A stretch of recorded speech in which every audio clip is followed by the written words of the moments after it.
But I've got 5,000. I hit my limit. I'm going to knock one off. And when you're going to be social media buddies on Facebook, because we're getting so acquainted up here on the podium, man. Good job. 250C junior class win. Amazing, man. I mean, did you expect to be able to come here and do this weekend?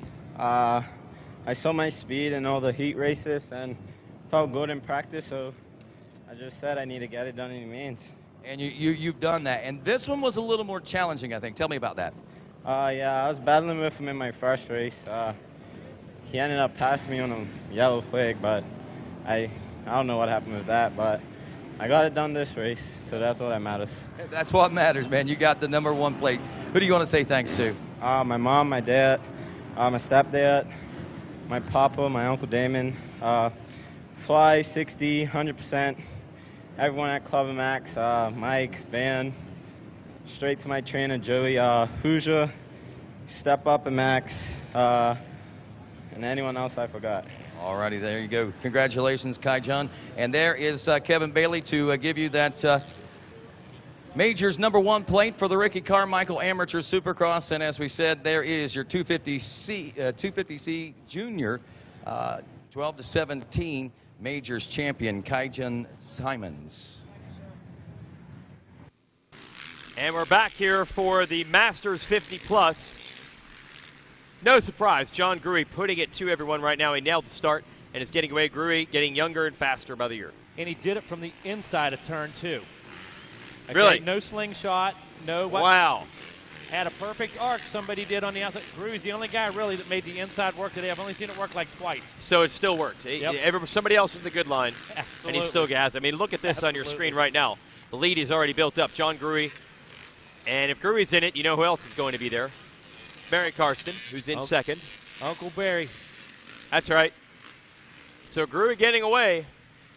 Karsten in second. And Earl May third. It's been those three as the main players in these 50-plus classes throughout the country the last couple of years. Yeah, Earl always real consistent, too. Yep. When you talk about somebody that doesn't make mistakes and all that, because that guy's ridden the same for 2 decades. Yep. Easily. Yeah, Earl May, a really good guy. Really good friends with Ricky Carmichael himself. Yep. Gets to ride at Carmichael's place sometimes. Runs some car washes and some real estate things like that. I think Ricky's even a partner in some of those businesses. That's how tight those guys are. Yeah. Yeah. Yep. Mm-hmm.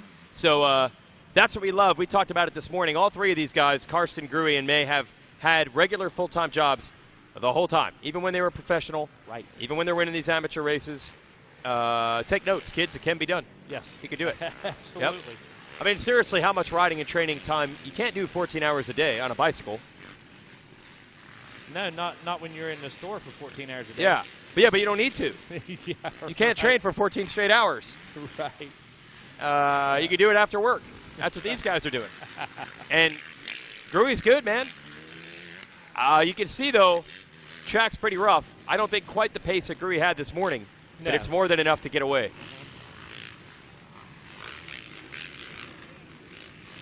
Masters 50-plus every year, a little bigger, a few more entries, and, of course, had to go to a qualifier for Loretta's and watch the Masters class.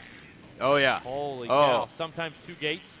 Yeah, I mean, that's truly a class where winning the title is something important to a few people, but just making the show, just getting to the national is huge for those guys. Believe it. Yep. Just being able to make the proper events to get there. Just Yep, able to put the it dates in and the schedule because of work. Yep. That was the accomplishment. That's a good point. Yeah.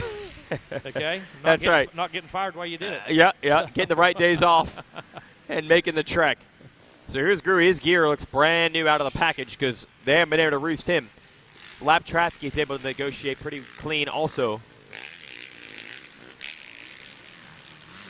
There he goes. Classic Gruey. He's got it under control with Karsten hanging out in second, Alan Alford fourth, Stuart McAvoy fifth, Craig Allen is sixth, Chris Fairclough seventh, Michael Gennaro is eighth, Darrell Teal ninth, James Rowland is 10th. This is our next to last race. It's going to be a wrap after this with the college class, 18 to 24, and then we are done with our Monday program. We'll be right back with more motocross tomorrow via the Daytona Vintage Supercross. Yes, we will. And that's your wheelhouse, bro. Can't wait. Old motorcycles. Can't wait. That's Like good I said, stuff. Rob Bidas and I, the builds have already started for next year. Oh, Bites too. Oh yeah. Oh, okay. Absolutely. He's got a YZ picked out, Okay. and well, I don't need to say. Well, I think we Yeah, know what you know. brand. It's not a YZ. I think we know what brand Honda Matt likes. You know what I think is awesome about this vintage bike thing? It's become so popular, especially that we have the 2-stroke, 4-stroke thing, which makes the retro even more popular because it's 2 strokes, which everybody loves.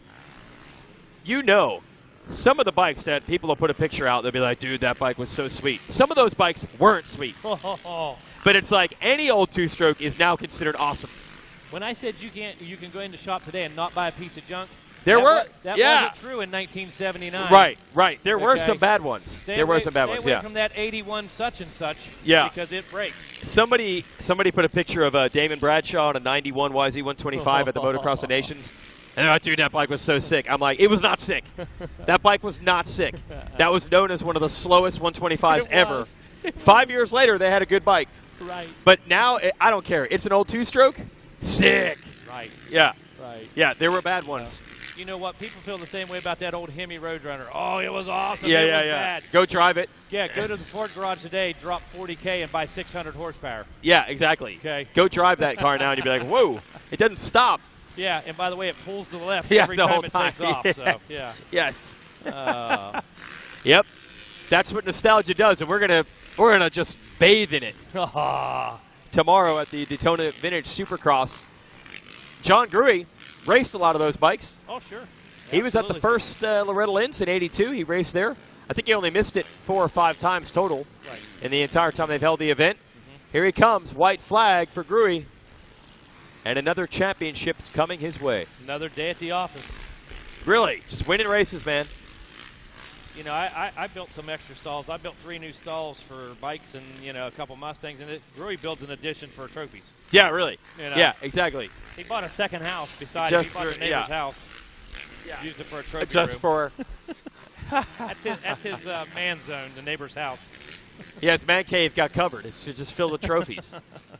It needs more wall space to hang up all the plaques. So there's Gruey, Karsten, May. No changing in the running order. Half a lap to go.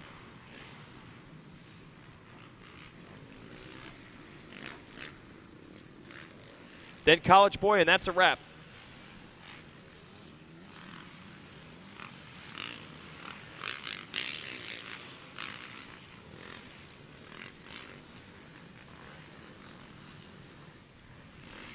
Checkered flag, John Gruey, your champion of the 50-plus Masters class. He mastered the